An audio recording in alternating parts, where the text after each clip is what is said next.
What Ike Allen and Ande Anderson have created at AVAIYA is what the world needs. Hello, AVAIYA family. I'm Ande Anderson. My partner, Ike Allen, and I are teachers, mentors, and the co-owners of AVAIYA University. AVAIYA is the creator of over 1,000 books, films, courses, teachings, and other supportive resources. Thank you, as always, for joining us. Our fellow teacher, Sherry Gaba, is back with us today to talk about codependency and family secrets. Sherry is a licensed psychotherapist and life coach who helps people cope with addictions, trauma, and mental health issues. As a leading expert on addiction and recovery, Sherry's TV appearances include VH1's Celebrity Rehab, CNN, Inside Edition, Access Live, and more. And she has also been featured in Cosmopolitan, Women's World, the LA Times, Thrive Global, the New York Post, and other leading publications. Welcome back to AVAIYA, Sherry. Oh, thank you for having me, Ande. I'm just so grateful that you always invite me. It's really wonderful. Yeah, always great to have you back. And I love today's topic. Let's talk, family secrets. So why do we hold on to these family secrets and what are they? So family secrets is one of the characteristics of being growing up in a dysfunctional family. And codependents in particular are born into families where there are a lot of secrets. And keeping secrets is a way to kind of keep everyone out. It's a way to hide the dysfunction, kind of have this false reality of what your family looks like. Let's say there's alcoholism in the family, abuse, molestation, God forbid. It's a way to you're sort of like blocking what's really happening. And so you kind of hold those secrets. And it's a way to present to the world that we're fine, that FINE. And I think there's an acronym for fine, and I can't think of what it is, but we're just fine. And it's a way to bury the secrets and the dysfunction going on behind the closed doors. And its purpose is sort of to make you feel safe. But if you were abused, neglected, violated, or had parents or caregivers that weren't emotionally or physically available, you were definitely not safe. So keeping secrets keeps you from being truthful to what's really going on. You end up lying to yourself in order to keep the shame of the secret from getting out, which is where that toxic shame comes from. And you become, an extension of the false family image that you have buried. And there's just left a false self of what you want others to believe and see rather than who you really are. You also are more prone to picking people that are sort of false selves, because that's your whole reality is this false self. You became that self, and it was created by a dysfunctional family system, and the real you is lost in the process. Dysfunctional families keep secrets, and they can be passed on from generation to generation. There's a lot of intergenerational trauma. And one way to stop secrets is to not believe the secrets, or you're okay and it's just a family matter. So that goes into that denial piece. A lot of denial when there's family secrets. So, excuse me, I'm getting over the cough from COVID. So no worries. Excuse me, Ande. Being brought up to keep secrets is how codependency begins. And most hold all the buried shame in their bodies, which can play havoc on their psyche. So I'm a somatic experiencing trainer or expert. And that's really important to get that shame out of your body, which is carried in your body when you have that shame. So emotional and physical pain can be the result of old trauma living in your body. And all those buried secrets are all, throughout the cells of your body. And it's very uncomfortable and disturbing to know that what is going on around you doesn't feel right. And everyone is saying it is. And it can be very confusing. You're not aligned. And the young child just really kind of distorts their reality. And it makes them more prone to toxic relationships because they're not living a truth. So that's why it's so important to get to the truth energetically.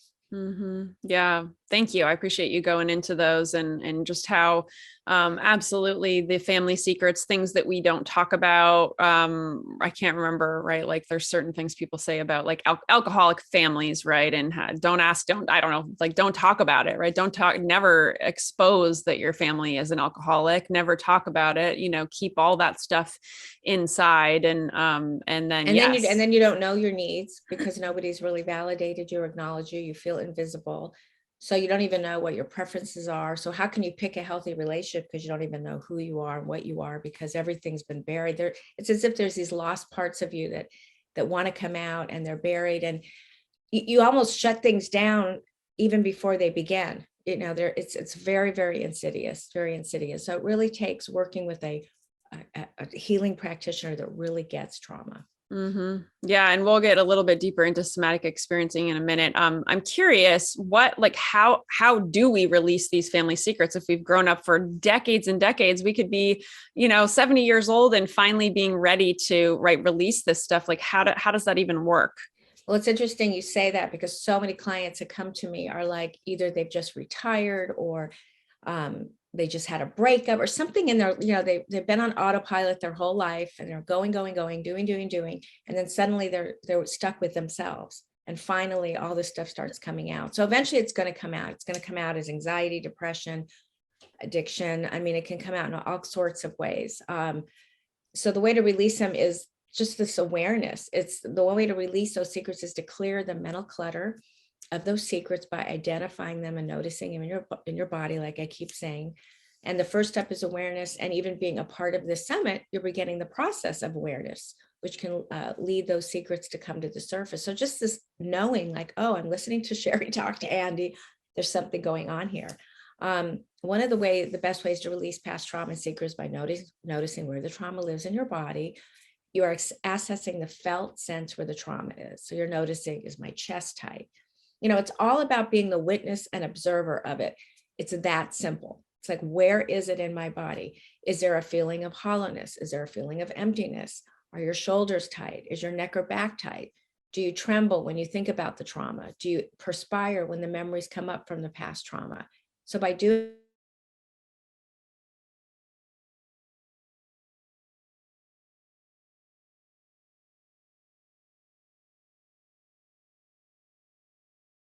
coaches. I'm a licensed therapist. I think it's important to work with someone who's actually a licensed clinician. I think it's great to have knowledge about trauma. I don't think you can actually release it with somebody that is a coach. I'm very like black or white about that. I think it's great information to be a trauma-informed coach, but you really need to work with a therapist. If it gets too intense, when you notice the trauma in your body, you ground your feet where you're sitting, or you resource yourself. You can look around the room. Where am I sitting? Resourcing is about looking around where you are, noticing what surrounds you, your environment. What are the colors, the textures, the pictures, the photos? What does your furniture look like? I know I'm kind of doing a practice right now, because I think that's what people really want. They want the tools. So by doing this, it gets you out of your head into the moment. And if it gets too intense about, thinking about family secrets, just go back to grounding and resourcing. And that's why I think it's important to work with someone who's a licensed therapist, because really some really deep stuff can come up, real depression, real anxiety. And those are things that have to be worked through by a therapist. So when you release shame, not only does it release the repressed emotions you have held on for so long, but then the real you has a chance to emerge. So when I was talking earlier about all those lost parts of you, they start to emerge, because now you're releasing that toxic trauma and shame. So revealing shame can be done with a therapist, trusted friend, a mentor, a sponsor. I think, again, a therapist is your best bet, but you can start the process by, if you're in a 12-step program, start talking to your sponsor about it. But you really need to find someone who really understands trauma. You can't hide things anymore to truly be healthy and whole. So you may feel like you're even betraying your family you grew up in. I have so many clients that say, oh God, I don't want to talk bad about my parents. So it's really not about they're bad or you're good. It's about this occurred and what are we going to do about it? So it's not really about shaming and blaming. It's just being honest with what's happened. You're not betraying your family by doing this. You're actually helping the process so that it can stop with you and not continue on that with that ancestral lineage. So often there's a sense of somehow you might be hurting your family for revealing family of origin secrets, but that's perfectly normal. You're taking care of yourself. And if you don't, the only person you betray is yourself. So you may be afraid to reveal your family dysfunction at first, but just take a moment, identify what aspects of your life, lost self, have been hidden, and can you access where you feel the repressed memories in your body. I mean, even Andy, if you wanted to just for a moment notice, I mean, I know a little bit about your history. Is there something that shows up when you think about that history? Yeah, I was kind of just thinking about that, right? Like, so if someone, like, I often feel when I feel anxiety is a lot of what comes up for me, as well as shame. So often I feel that kind of like in my chest or even in my throat, like a little tightness in my throat and my chest. And sometimes I don't even know what it is. So do people need to know like what the memory is or what the trauma is in order to move through that sensation? What a great question. So we don't have to marinate in what the trauma is. We just have to keep noticing it. I mean, you might have a repressed emotion that you just can't really access. My biggest trauma was being a premature baby. How can I possibly really intellectually remember that? But my body remembers. There's certain triggers that definitely bring up certain feelings for me. And anxiety actually is one of them for sure. So no, just notice. And it's interesting, your throat chakra, because that's really where you might not have had a voice. There might have been abuse going on. You were kind of frozen. You couldn't say anything. So of course that's going to be stuck in your throat. I have a client who's hearing impaired. She couldn't even talk. Her trauma also shows up in her throat because literally all this stuff was going on around her and she couldn't communicate. So she just felt like, kind of stuck. So it's very, very interesting. I know Louise Hayes writes a lot about, where trauma lives in your body based on what the trauma was. That's interesting reading. But the throat is definitely, I think, a piece for where you didn't have a voice. You felt invisible. Mm-hmm. Nobody noticed you, validated, acknowledged you. And there's just a lot of chaos going around. I'm not saying that's your family, but often that's the case. So I believe accessing the felt sense in your body is the best way to discharge old trauma that has been locked away, causing physical, mental, and spiritual maladies. By not letting these secrets out in an appropriate way, you allow your family illness to live on without any accountability, and it'll just be passed on generation to generation. And this isn't, of course, about revenge on your family. It's about taking care of yourself, stepping into your authentic self, and letting go of all the negative energy you've been holding for so long. Disowning parts of yourselves keep you from feeling comfortable in your own skin. A lot of addiction comes from not feeling comfortable in your own skin. So you need something to escape, distract. Love addiction too, toxic relationships, anything so you don't have to feel what's going on inside. Mm-hmm. So by being the witness of your feelings in your body of the past and releasing that energy, you're finally breaking free of those secrets. And if you don't feel comfortable in your own skin, you can feel comfortable in other relationships. And at first, it's like putting on a new pair of jeans. It may feel a little strange at first. Give it time. Eventually, you'll feel free. Mm-hmm. Identify how you were abused, neglected, abandoned, violated, or dismissed. Take your time, journal about it, meditate on it, and notice it in your body, how it feels. And again, like I was saying earlier, you don't have to marinate in every detail. However, just notice that memory, how it feels, feel the energy, watch the energy move in your body. And then again, ground or resource yourself if it starts to feel uncomfortable when those traumatic memories come up. Remember, you had no way to protect yourself when you were a child. Your parents were supposed to make you feel safe and secure, and that's how trust is built. And often people with this kind of trauma end up in very toxic relationships or insecure attachments because they didn't have that security or that trust. So if trust is broken, you go through life on guard, defending, not letting anyone in, not having any boundaries, letting others take advantage of you, not knowing what behaviors are okay, not okay, because again, you don't even know your preferences or who you are. And it's a very difficult way to enjoy life if you're always defensive and have difficulty trusting others. One of the questions a lot of people will ask, well, when will I trust again?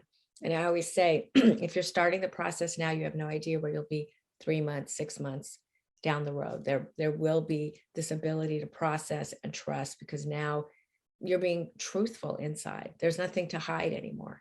And so you will know, you will trust. And a lot of people are very afraid. They stay blocked. They say, I can't get into another relationship. I don't trust my judgment.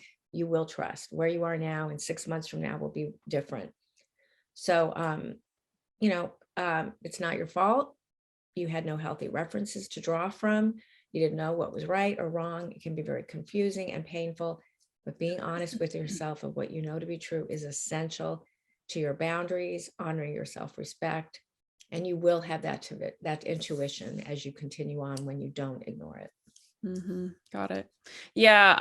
And kind of referencing back to what we talked about a bit ago about the throat chakra, you made me think of, like often that is what kind of manifests for me. And hopefully this is, something that other people watching can relate to.